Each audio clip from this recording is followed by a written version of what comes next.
کے لیے آج کی ہماری سینئر کارکن ہیں، فیصل آباد مراغ بحال کی علم دوست شخصیت، کالم نگار، نظریہ دائرہ کون کتاب کے مصنف، میری مراد محترم جناب عبدالوحید عظیمی صاحب سے ہے کہ وہ سٹیج پر تشریف لائیں اور ابدال حق کی تعلیمات کا مقالہ پیش کریں۔ جی، آپ کی بھرپور تالیوں میں محترم جناب عبدالوحید عظیمی صاحب۔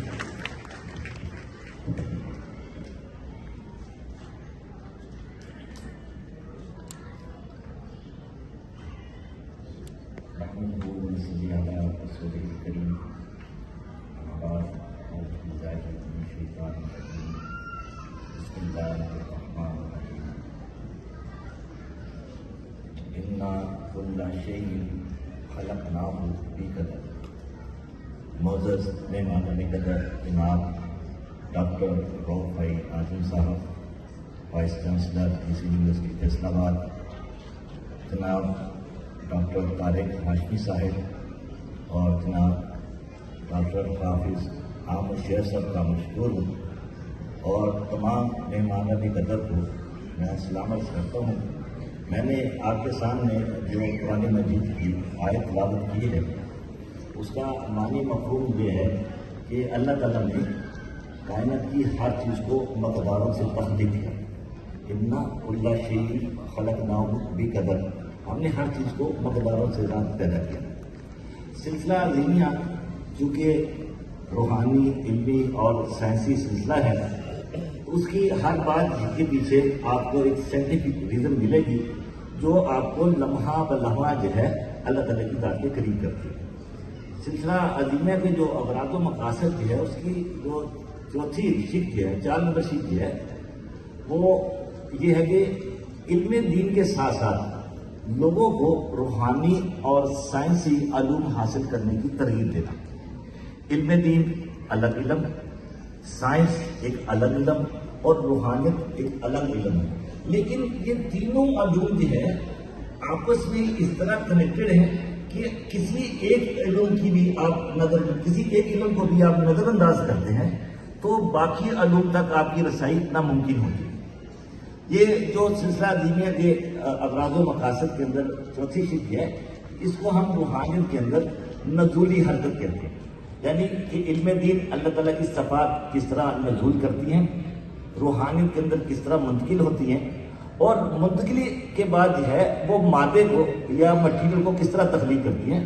میں مختصر وقت میں جو ہے اس بات کو ایکسپلین کرنے کی کوشش کروں گا کہ جو کائنات کے اندر اللہ تعالیٰ نے مقدار تخلیق کی ہیں، وہ ان مقداروں سے ہم اللہ تعالیٰ کی ذات کا کس طرح ادراک حاصل کر سکتے ہیں۔ بہت آسان ہے۔ سلسلہ عظیمیہ نے تصوف کے اندر جو انتہائی پیچیدگیاں اور جو مشکل چیزیں تھیں، ان کو بہت سہل اور آسان انداز میں جو ہے عوام الناس کے سامنے رکھا ہے۔ اذان قدر آپ دیکھیں کہ کائنات کے اندر جتنا بھی مٹیریل دیتے ہیں، اس مٹیریل کی 3 ہی پیمائشیں ہوں گی، لمبائی، چوڑائی اور موٹائی، یہ مقداریں ہیں۔ سائنس جو ہے یہ 3 مقداریں جو ہیں مادے کے اندر ڈسکور کی ہیں، اور ایک چوتھی اکائی جو ہے جس کو ہم وزن کہتے ہیں، یعنی کہ حجم اور وزن جو ہے آپ کو ہر چیز کے اندر ملے گا، چاہے وہ کوئی بلڈنگ ہو، چاہے وہ کوئی کارپیٹ ہو، چاہے وہ ٹیبل ہو، کوئی بھی مٹیریل کی فارم ہو، آپ کو اس کے اندر جو ہے مقداریں ضرور ملیں گی۔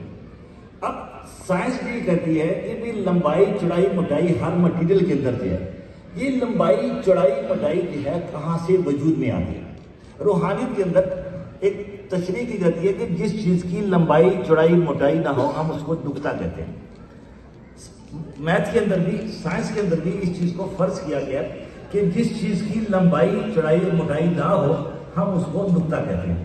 تو ہمیں یہ تلاش کرنا ہے کہ مٹیریل جو ہے اس کی تو لمبائی، چوڑائی، موٹائی مل رہی ہے، لیکن کون سی ایک ایسی چیز ہے جس کی لمبائی، چوڑائی، موٹائی نہیں ہے۔ تو آپ غور کریں کہ جو زمان، خلا یا فاصلہ یا اسپیس جو ہے، اس کی کوئی لمبائی، چوڑائی، موٹائی نہیں ہے، اور اسی کے اندر جو ہے پوری کائنات بند ہے۔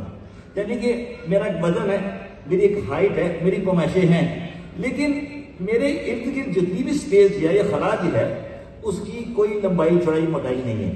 اسی کو ہم روحانیت کے اندر نقطہ کہتے ہیں اس نقطے کے اندر داخل ہونے کا بڑا آسان طریقہ جو ہے، آپ کے دماغ کے اندر بننے والے جتنے بھی خیالات ہیں وہ سارے خیالات جو ہیں وہ مٹیریل کے اوپر قائم ہیں. آپ مادی زندگی کے اندر جو کچھ بھی سوچتے ہیں اس کا تعلق جو ہے براہ راست آپ کے دماغ کے اندر مادی خیالات کے ساتھ ہے.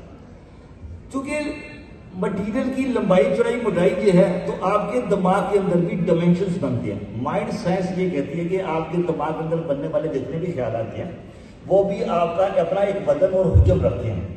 لیکن جب آپ اپنے دماغ کو خیالات سے آزاد کرتے ہیں، اس کا مطلب یہ ہے کہ اب آپ کے دماغ کے اندر کسی قسم کی لمبائی چوڑائی موٹائی نہیں ہے، یعنی کہ خیالات نہیں ہیں.